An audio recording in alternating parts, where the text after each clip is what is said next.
Last night, CNN held their 7-hour climate town hall. A number of different candidates, 40 minutes each, a lot to cover. We're gonna start though with Joe Biden. So I wanna show you a section of a mashup that was put together by Walker Bragman.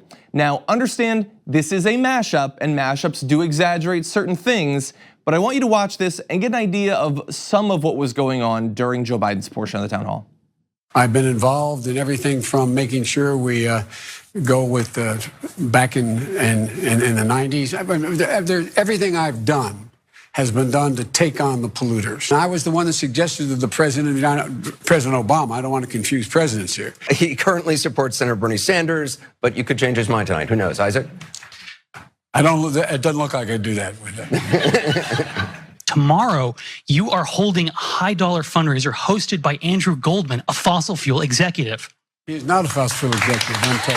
I've also been one of those people who, when I was chairman of the Foreign Relations Committee, got involved in plans to be able to join people together in order to take on these corporate interests. I would see to it for immediately moving toward, we're in fact in a position now that if in fact we dealt with mitigation across the board, just what we did in the last administration and before, leading to a standard that we provide efficiency for appliances. That saves billions of gallons of gasoline. I mean, billions of $2.3 billion worth of, $500 billion in savings and 2-something billion metric tons of CO2 going in the air. Okay, so there's some issues there. So as I said, like full transparency, it is a mashup, and so mashups do focus on certain things. But look, let's just keep it real. You couldn't put together a mashup of any of the other candidates like that, having as much trouble putting together their thoughts, expressing what was going on, remembering accurately what they did in office. There was a bit of the sort of standard folksy Joe Biden stuff, but there wasn't even that much of that because he was having so much trouble just communicating, both with some of the people asking questions that are predisposed to not support him. They had one person, you saw there, a question from him, and we're gonna return to that topic from a Bernie Sanders supporter, but even just regular sort of softball questions about what would you do, how would you prioritize, how would you put pressure on China, these sorts of things.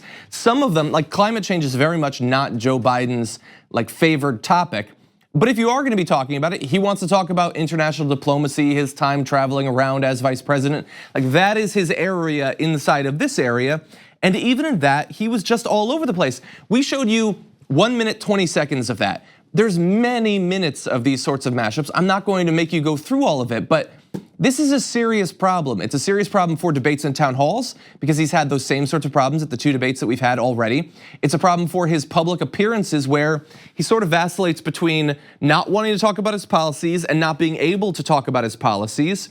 And if he has a debate with Donald Trump someday, don't you want someone to contrast against Donald Trump? Someone who is put together, serious, intellectual, has a memory, has an attachment to reality, isn't badass crazy. Wouldn't you like that? And there are multiple options where you could have that, but with Joe Biden, it's just getting worse.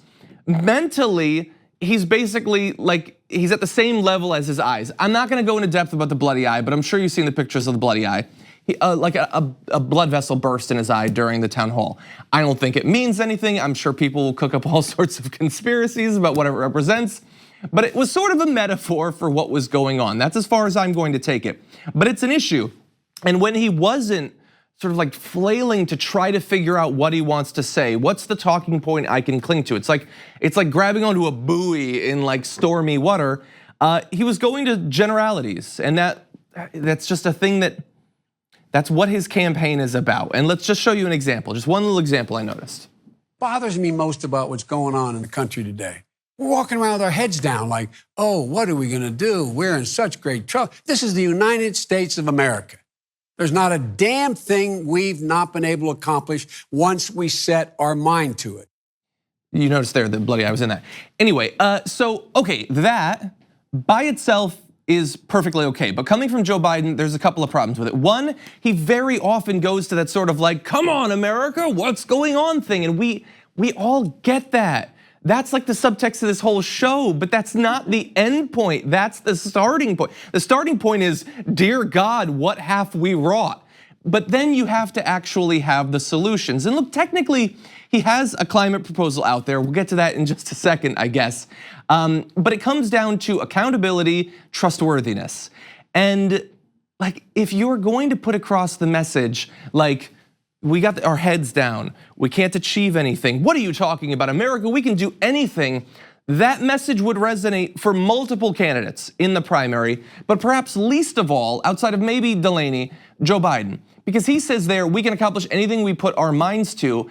And then when you start to name specifics on climate change and on other issues, suddenly not so much. So look, banning fracking and shutting down the entire fracking industry, that's a big, bold thing. Difficult politically. Can we do it? Well, going by that one quote, sure, America, we can do anything we put our minds to. But no, not that, not for Joe Biden, can't do that. That crops up so often.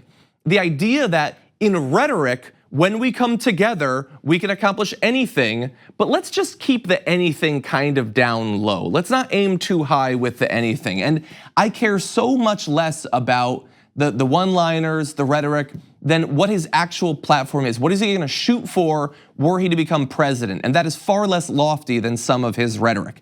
So let's turn to the topic that was raised by the Bernie Sanders supporter who asked him a question about the fact that, yes, he's here at the climate town hall, that's good. Yes, he has a climate plan, but it would have been tomorrow, it will be today, he's going to a fundraiser. This is a fundraiser hosted by Andrew Goldman, co-founder of Western LNG, a natural gas production company based in Houston, Texas. It's co-hosting one of two high-dollar fundraisers Biden will attend in New York today, actually.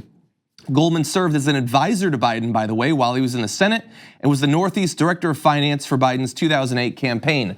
And if you didn't watch the town hall, you need to know that there was a learning process going on in real time around this fundraiser. So when the question was initially raised, why are you at a town hall today where you say we're gonna have to get off of all this dirty energy, we're gonna have to deal with the climate crisis seriously, and then tomorrow you're getting money raised for you by a guy who started up this natural gas production company. I know there's some back and forth about whether he's technically a fossil fuel executive. That's a distinction without a difference. He starts companies that take dirty energy out of the ground and then burn it and ruin our climate. Okay, that's the important part. And Biden had an issue with that characterization initially and said, well, is that real? Is he really? And then they came back from a commercial break and Anderson Cooper was cluing him in on who this guy was. The thing is, he was your advisor. How do you not know what industry he's in? He was working with you in the Senate, Director of Finance for Biden's campaign. Like, this is a guy that he knows in a fundraising context. But when it's raised in a town hall, suddenly, what name so? Andrew Goldman? Gold who? I don't know who that is. But you're willing to take his money, right? You're willing to go, you're busy. You're doing this whole presidential campaigning thing. And you're going to this guy's place. You have no idea who he is, what he represents, what he's working towards. Do you think he wants to ban fracking? Do you think that that's the game that he wants to get involved in? Kind of doubt it. Now look, if you look at his actual plan, it's not terrible. Biden pitched it as, all the environmental groups say it's a B+ at worst. Okay, that's good. The crisis is not a B+ though, it's an A+. And I think that we need an A+ solution.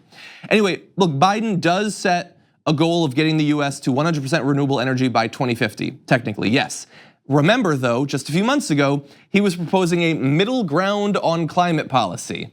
Now, they have retreated from that middle ground, and rightfully so. It was not received well. And sure, he's at the climate town hall now, but I remember where just a few months ago he was, and it was very much in the middle ground. And again, that's not where the climate crisis is. It's not compromising with us. It's sticking to its guns, so to speak. And you might have seen in that graphic there, his climate policy advisor, Heather Zykal, has made more than $1 million from a natural gas firm after leaving the Obama administration.